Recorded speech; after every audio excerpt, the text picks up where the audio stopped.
ডিবিতে থাকবে না আয়নাঘর, থাকবে না কোনো ভাতের হোটেল, সেলিব্রিটি নায়ক নায়িকাদের বিচরণের স্থলও হবে না ডিবি। শনিবার ডিএমপি মিডিয়া সেন্টারে মিট দ্য প্রেসে এসব কথা বলেন ঢাকা মহানগর গোয়েন্দা পুলিশের প্রধান। ডিবি প্রধান বলেন, বিগত সময় উচ্চাভিলাষী ও অপেশাদার কিছু কর্মকর্তা সমগ্র পুলিশ বাহিনীকে জনগণের মুখোমুখি দাঁড় করিয়েছে।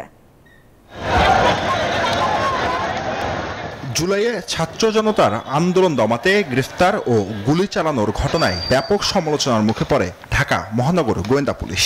5ই আগস্ট শেখ হাসিনা সরকারের পতনের পর নতুন করে সংস্কার করা হয় ডিএমপির এই ইউনিটকে। নতুন গোয়েন্দা প্রধানের দায়িত্ব দেয়া হয় বিসিএস 17তম ব্যাচের পুলিশ অফিসার রেজাউল করিম মল্লিককে। এছাড়াও ডিবির কার্যক্রম দায়িত্ব নেয়ার 1 মাস পর শনিবার তিনি মুখোমুখি হন গণমাধ্যমের। বলেন, ডিবির কলঙ্কিত অধ্যায়ের সমাপ্তি ঘটেছে। বিগত সময়ে ডিবির কিছু উচ্চাভিলাষী অফিসারের কারণে সংস্থাটির ভাবমূর্তি নষ্ট হয়েছে।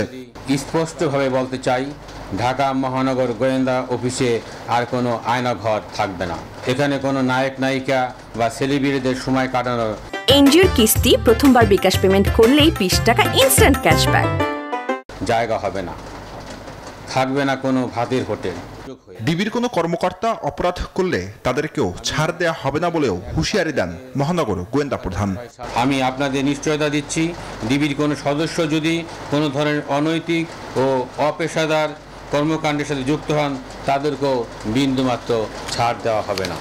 দুর্গাপূজাকে কেন্দ্র করে পুরো ঢাকায় নিরাপত্তা ব্যবস্থা নেওয়া হয়েছে জানিয়ে বলেন, মন্দিরে মন্দিরে পুলিশের পাশাপাশি সব জায়গায় সাদা পোশাকে ডিবি টিম অবস্থান করবে। পূজা উৎসবে পুলিশের পাশাপাশি ডিবি টিম সাদা পোশাকে দায়িত্ব পালন করবে, যাতে উৎসবে মেতে উঠতে পারে প্রিয় নগরবাসী। কেউ অপরাধ করে থাকলে আইন নিজের হাতে তুলে না নিয়ে পুলিশকে জানানোর অনুরোধ এই গোয়েন্দা প্রধানের। অনেক ভাইরা আছেন, সাংবাদিক ভাইরা। জুবারসানি, নিউজ 24, ঢাকা।